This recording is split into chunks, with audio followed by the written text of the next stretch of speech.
నమస్కారం city news కి స్వాగతం ముందుగా ముఖ్యాంశాలు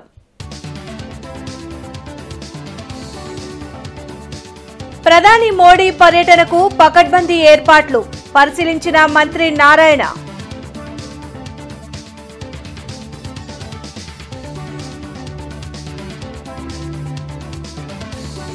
యువతకు నైపుణ్యాభివృద్ధి సాధికారతకు యూనిసెఫ్ తో ఒప్పందం మంత్రి నారా లోకేష్ సమక్షంలో ఎంఓయు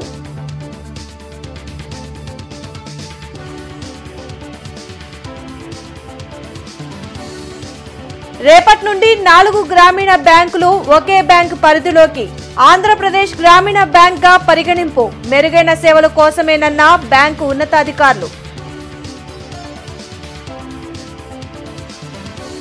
ప్రశాంతంగా పాలీసెట్ నగరంలో 11 పరీక్షా కేంద్రాల్లో హాజరైన విద్యార్థులు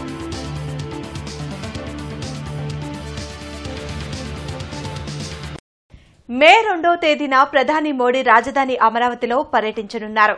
అమరావతి పునర్నిర్మాణ పనులను ఆయన ప్రారంభించనున్నారు. వెలగపూడి సచివాలయం వెనుక దీనికి సంబంధించిన బహిరంగ సభను ఏర్పాటు చేశారు. ప్రధాని పర్యటన దృష్ట్యా అధికారులు పకడ్బందీ చర్యలు చేపట్టారు. ఏర్పాట్లను పరిశీలించిన మంత్రి నారాయణ వర్షం పడినా పార్కింగ్ కు ఇబ్బంది లేకుండా చర్యలు తీసుకున్నట్లు తెలిపారు. 5 లక్షల మంది జనాభా వచ్చే అవకాశం ఉన్నందున పార్కింగ్ కు అదనపు ప్రాంతాలను కూడా రెడీ చేశామన్నారు. రాజధాని గ్రామ రైతులను ప్రభుత్వం ఈ సభకు ప్రత్యేకంగా ఆహ్వానించింది. మంత్రితో పాటు నోడల్ అధికారి వీరపాండ్యన్, ఐజీ త్రిపాఠి, ఎస్పీ సతీష్ కుమార్ ఉన్నారు. ఈవినింగ్ కల్లా సుమారు 6,500 నుంచి 7,000 బస్సులు వస్తాయని ఎక్స్పెక్ట్ చేస్తున్నాం. అదేవిధంగా కార్లు అవి తీసుకుంటే ఒక 3,000 పైగా వస్తాయని పార్కింగ్ ఏర్పాటు చేశారు. అయితే రెయిన్ ఏదైనా వచ్చి ఇబ్బంది లేకుండా ఆల్టర్నేట్ ప్లాన్ బి దాన్ని యాక్చువల్గా వర్కౌట్ చేస్తున్నారు. ఇప్పుడు 50% వర్కౌట్ చేశారు. ఇవాళ మధ్యాహ్నం కల్లా మళ్ళీ డిపార్ట్మెంట్ వాళ్ళందరూ కూర్చొని వర్క్ చేస్తూ ఉన్నారు. ఈ విధంగా ప్రతి చిన్న విషయాన్ని ఫుడ్ కానీ, వాటర్ కానీ, ట్రాన్స్పోర్ట్ కానీ, పార్కింగ్ కానీ ఎటువంటి ఇబ్బంది లేకుండా అన్ని చర్యలు అధికారులు తీసుకుంటున్నారు. ఈరోజు ఈవినింగ్కి 99% వర్క్ పూర్తవుతుంది. ఏదైనా మిగిలితే రేపు మార్నింగ్ కల్లా 1% వరకు పూర్తి చేయడం జరుగుతుంది. యువతకు నైపుణ్యాభివృద్ధి సాధికారతకు రాష్ట్ర ప్రభుత్వం యూనిసెఫ్ తో ఒప్పందం కుదుర్చుకుంది. ఉండవల్లిలోని మంత్రి నారా లోకేష్ క్యాంప్ కార్యాలయంలో నైపుణ్యాభివృద్ధి సంస్థ యూనిసెఫ్ ఎంఓయూలపై సంతకాలు చేశాయి. ఈ ఒప్పందం ద్వారా 2 లక్షల మంది విద్యార్థులకు వ్యాపార నైపుణ్యాలను పెంపొందించే అవకాశం ఉంటుంది. యువతలో నవీన ఆవిష్కరణలు, ఇంక్లూజన్, స్థిర జీవనోపాధిని పెంపొందించనున్నాయి. యూత్ ఫర్ సోషల్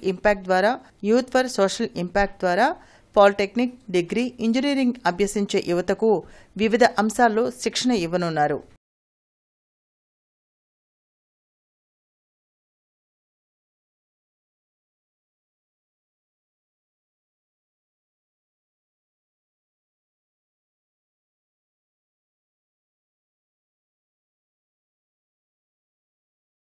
పాలిటెక్నిక్ కళాశాలలో ప్రవేశాలకు పాలీసెట్ 2025ని నిర్వహించారు.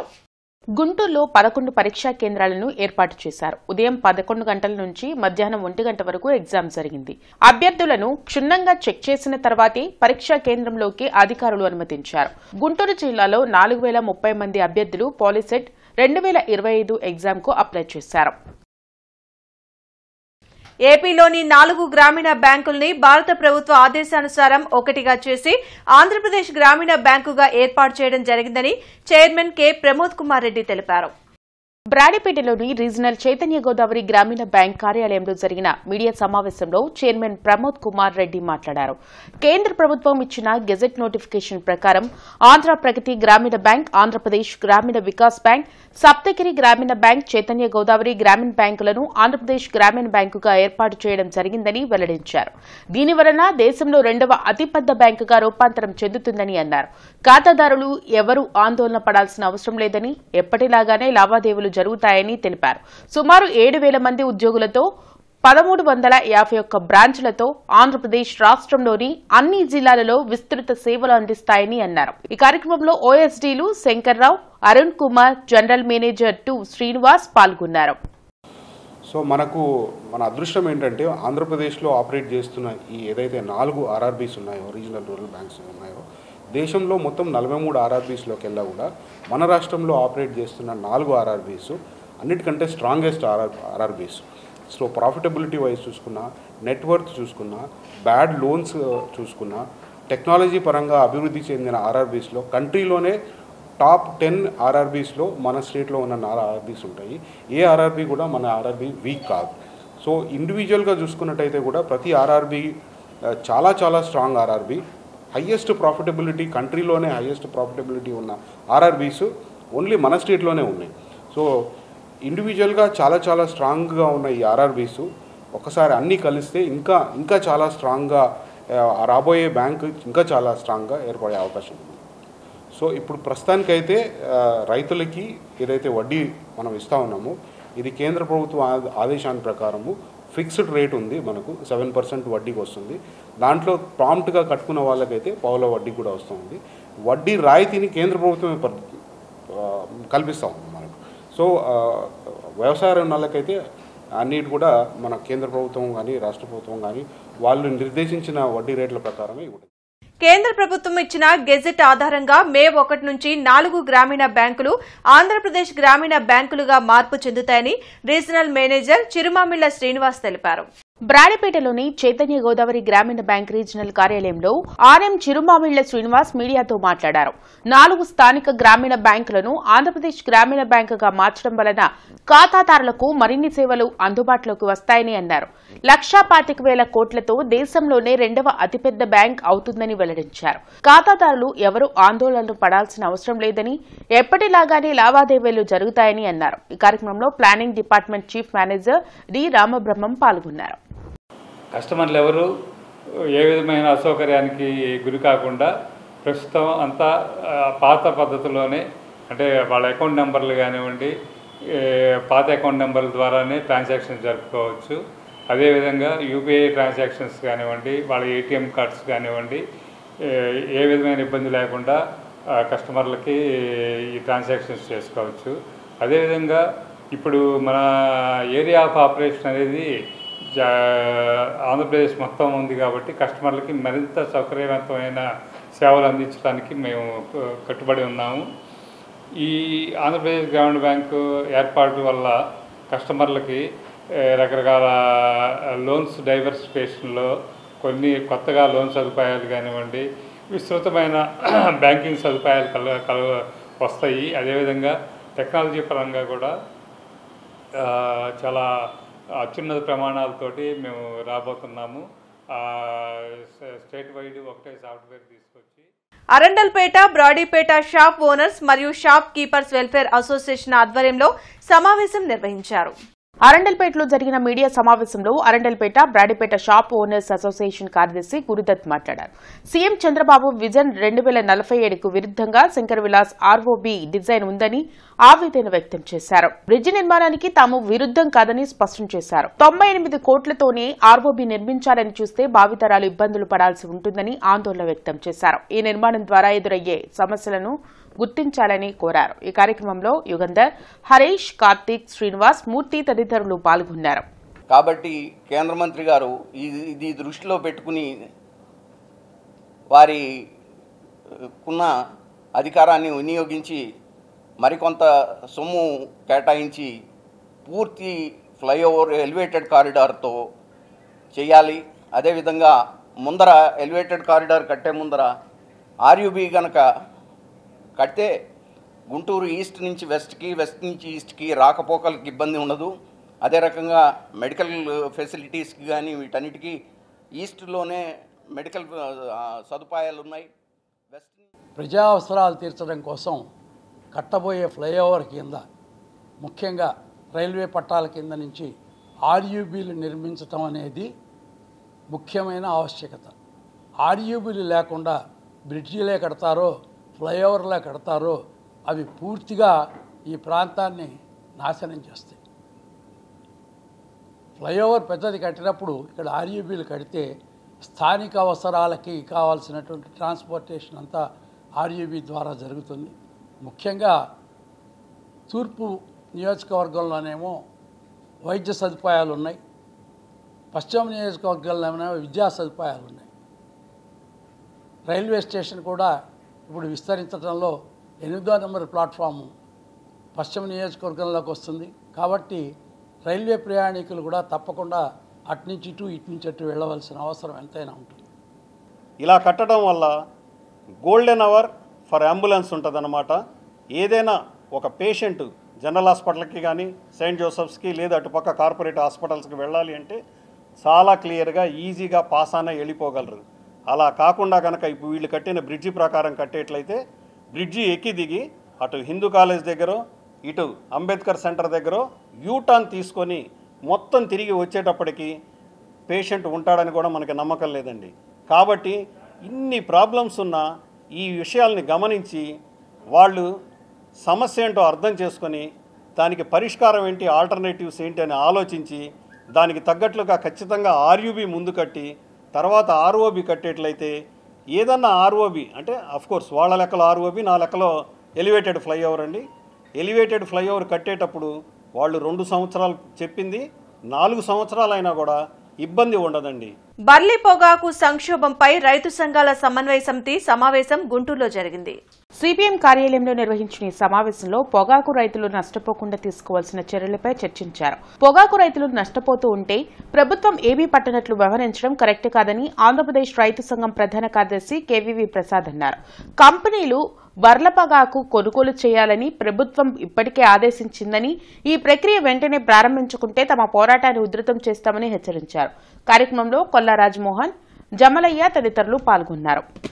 ఖచ్చితంగా వారం రోజుల లోపల కంపెనీలు డైరెక్ట్గా వచ్చి వాళ్ళు బాండ్లు ఇచ్చారా, బాండ్లు ఇవ్వలేదా, మరి మౌఖికంగా కొనుగోలు చేస్తామని హామీలు ఇచ్చారా, ఏది ఏమైనప్పటికీ బర్లీ పొగాకు అదేవిధంగా వైట్ బర్లీ ఇవన్నీ కూడా కొనుగోళ్లు చేయడానికి ముందుకు రావాలి. ఖచ్చితంగా వారం రోజుల్లోప ఈ ప్రక్రియ ప్రారంభించకపోతే ఏదైతే మేము 5వ తేదీ అనుకున్నటువంటి యాజిటేషన్ ముఖ్యమంత్రి కార్యాలయం వరకు పోవాలనేటువంటి యాజిటేషన్ని తాత్కాలికంగా వాయిదా వేసుకుంటున్నా ఖచ్చితంగా దాన్ని అమలు చేయకుండా తీసుకోవాల్సినటువంటి చర్యలు ప్రభుత్వం మీద ఉన్నాయి. కంపెనీలు కనుక కొనకపోతే ప్రభుత్వం తన యొక్క సిబ్బంది ద్వారా మార్కెట్ ద్వారా లేకపోతే ఏదో ప్రభుత్వ సంస్థ ద్వారా అది కొనిపించాలని చెప్పాం. దానికి ప్రభుత్వం కూడా అంగీకరించింది. అదే విషయాన్ని వ్యవసాయ శాఖ మంత్రి గారు కంపెనీలకు కూడా చెప్పాడు. మేము అడిగేది ఏంటంటే ఈ బర్లీ పొగాకు చేసేటువంటి దాన్ని పొగాకు బోర్డులు చేర్చాలా, నియంత్రించాలా, పెద్ద పెద్ద కంపెనీలకు లాభాలు వచ్చేటటువంటి పరిస్థితి కాకుండా రైతులకు కూడా కొంత శ్రమకు తగినటువంటి ప్రతిఫలాలను ఇవ్వకపోతే కంపెనీలని ప్రభుత్వాలని కూడా ఖచ్చితంగా మేము వ్యతిరేకించాల్సి వస్తుంది. వైసీపీ ప్రభుత్వ హయాంలో విధ్వంసానికి గురైన అమరావతి రాజధాని అభివృద్ధిని తిరిగి పట్టాలెక్కించేందుకు కూటమి ప్రభుత్వం అమరావతికి శ్రీకారం చుట్టిందని Andhra Pradesh industrial development corporation chairman Degala Prabhakar అన్నారు. వైసీపీ ప్రభుత్వ హయాంలో విధ్వంసానికి గురైన అమరావతి రాజధాని అభివృద్ధిని తిరిగి పట్టాలెక్కించేందుకు కూటమి ప్రభుత్వం అమరావతికి శ్రీకారం చుట్టిందని Andhra Pradesh industrial development corporation chairman Degala Prabhakar అన్నారు. మే 2వ తేదీన ప్రధాని నరేంద్ర మోడీ చేతుల మీదుగా జరగనున్న అమరావతి నిర్మాణ పనుల పునఃప్రారంభోత్సవంలో అన్ని ప్రాంతాల ప్రజలు భాగస్వామ్యం కావాలని పిలుపునిచ్చారు. ప్రజా రాజధాని అమరావతి పూర్తయితే 175 నియోజకవర్గాల యువతకు ఉద్యోగాలు, ఉపాధి దొరుకుతుందన్నారు. 10 ఏళ్ల తర్వాత సైబరాబాద్ వద్ద పెరిగినట్లు ఇక్కడ భూముల విలువ పెరుగుతుందన్నారు. రైతుల ప్రాణత్యాగాలు ఓవైపు, పోరాటాలు మరోవైపు, న్యాయస్థానాల జోక్యంతో రాజధాని అమరావతి చెక్కు చెదరకుండా అలా నిలబడిందన్నారు. ముఖ్యమంత్రి చంద్రబాబు తన పరిపాలనా దక్షతతో ప్రపంచ బ్యాంక్, ఏషియన్ డెవలప్మెంట్ బ్యాంకులను ఒప్పించి తెచ్చిన నిధులతో అమరావతి పనులు రానున్న కాలంలో పరుగులు పెట్టబోతున్నాయని పేర్కొన్నారు. కలెక్టరేట్ ఎదుట క్రైస్తవుల రిలే నిరాహార ప్రార్థనా దీక్షలు 8వ రోజుకు చేరుకున్నాయి. పాస్టర్ ప్రవీణ్ పగడాల విషయంలో ప్రభుత్వం త్వరితంగా స్పందించాలని నేతలు కోరారు. పల్నాడు జిల్లా అమరావతి మండలం ఇమాన్యుయల్ ఇంటర్నేషనల్ మినిస్ట్రీస్ అధ్యక్షులు ఎన్ ఇమాన్యుయల్ మాట్లాడుతూ ప్రభుత్వం క్రైస్తవుల డిమాండ్లపై సానుకూల వైఖరి కనపరుస్తుందని ఆశాభావాన్ని వ్యక్తం చేశారు. పల్నాడు జిల్లా అమరావతి మండలం నుంచి వచ్చిన పాస్టర్లు డాక్టర్ రెవరెండ్ దివాకర్ బాబు, ప్రవక్త Daniel, all India Christian youth association Amaravati మండల నాయకులు ఆమోస్ నిస్సి, నాని, ప్రముఖ క్రైస్తవ గాయకులు మిథిలేస్తో పాటు మధు ప్రేమ జ్యోతిబాబు, రత్నశ్రీలు, గుంటూరు జిల్లా పాస్టర్ల సంఘం అధ్యక్షులు ఆరుమళ్ల మార్క్ బుధవారం దీక్షల్లో పాల్గొన్నారు. క్రైస్తవులే కాదు, క్రైస్తవేతరులు కూడా ఏమని భావిస్తూ ఉన్నారంటే అది హత్యగానే భావిస్తూ ఉన్నారు. చూసినటువంటి ఆ సంఘటనలు చూసినటువంటి ఆ స్థలము కానీ అక్కడ ఉన్నటువంటి ప్రదేశంలో జరిగినటువంటి సంఘటనలు కానీ అది హత్యగానే భావిస్తున్నారు. కాబట్టి ప్రభుత్వం త్వరలోనే స్పందించి ప్రభుత్వాలన్నిటిని కూడా ఇక విచారణ జరిపించి ఇక్కడ రాసినటువంటి విషయాలన్నిటిని కూడా గ్రహించుకుని వారి యొక్క మరణ వాంగ్మూలాన్ని లోకానికి తెలియచేయవలసిందిగా మనం చూస్తున్నాం. క్రైస్తవులు మనం ఒక మంచి మాట పరిశుద్ధ గ్రంథంలో ఒక మంచి మాట రాయబడింది, మంచి పోరాటము పోరాడుతుని నా పరుగు కడముట్టించింది. క్రైస్తవ జీవితమే ఒక పోరాటం. అఖిల భారత పంచాయతీ పరిషత్ జాతీయ ఉపాధ్యక్షులు మరియు అమరావతి అభివృద్ది కమిటీ చైర్మన్ డాక్టర్ జాస్తి వీరాంజనేయులు ప్రతిష్టాత్మకమైన దేశరత్న పురస్కారాన్ని అందుకున్నారు. ఢిల్లీలోని కామాని ఆడిటోరియంలో జరిగిన ఈ కార్యక్రమంలో ఉత్తరప్రదేశ్ కార్మిక శాఖ మంత్రి రఘురాజ్ సింగ్ చేతుల మీదుగా ఈ పురస్కారం అందుకున్నారు.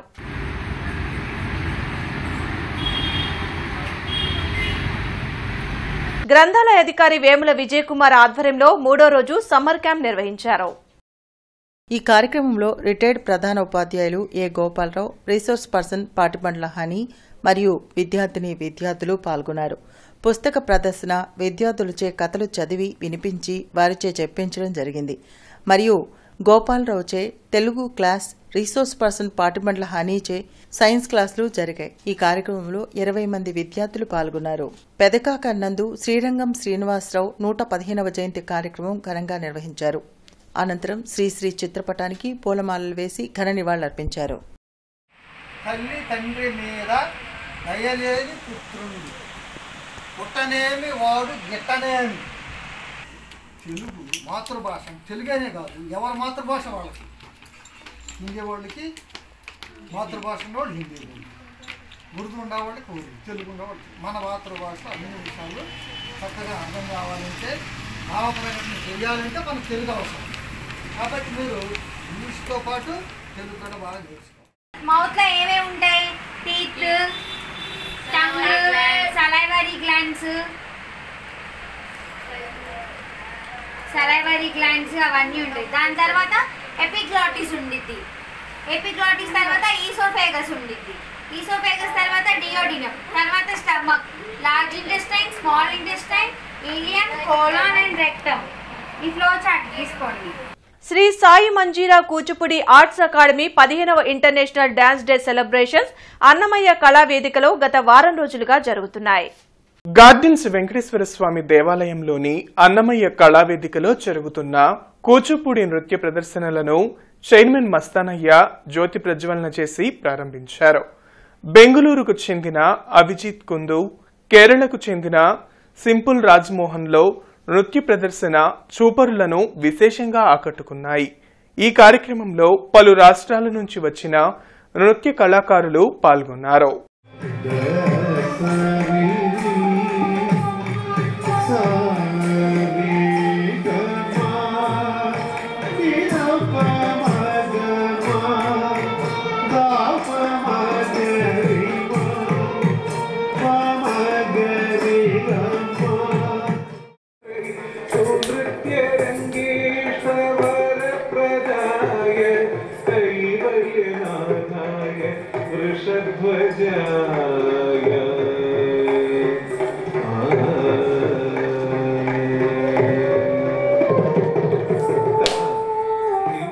మే 2వ తేదీన అమరావతిలో జరిగే ప్రధాని మోదీ బహిరంగ సభ విజయవంతంపై కూటమి శ్రేణులకు సత్తెనపల్లి ఎమ్మెల్యే కన్నా లక్ష్మీనారాయణ దిశానిర్దేశం చేశారు.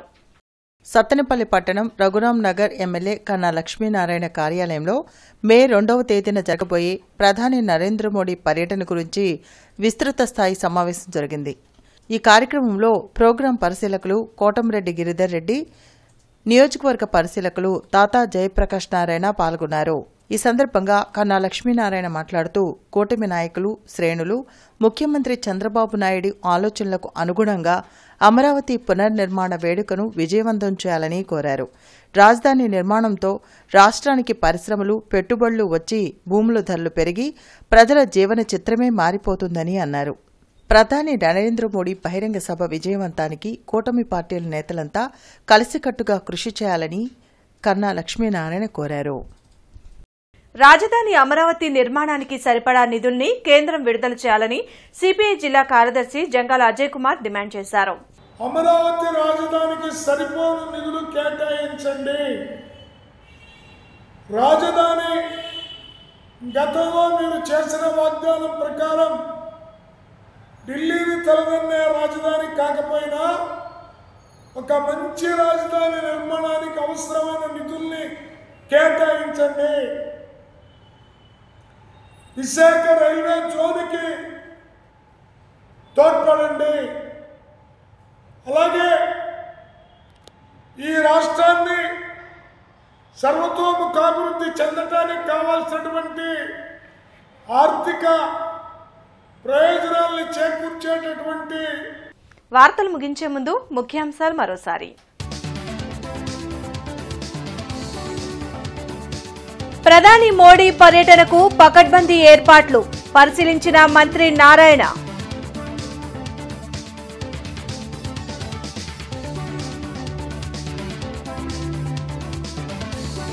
యువతకు నైపుణ్యాభివృద్ధి సాధికారతకు యూనిసెఫ్తో ఒప్పందం మంత్రి నారా లోకేష్ సమక్షంలో ఎంఓయు.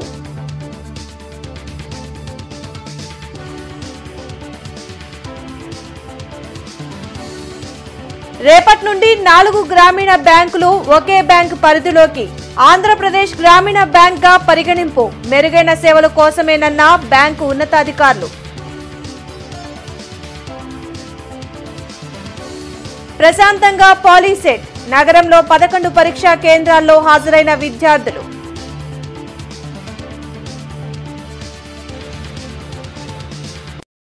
ఈ వార్తలింతటితో సమాప్తం.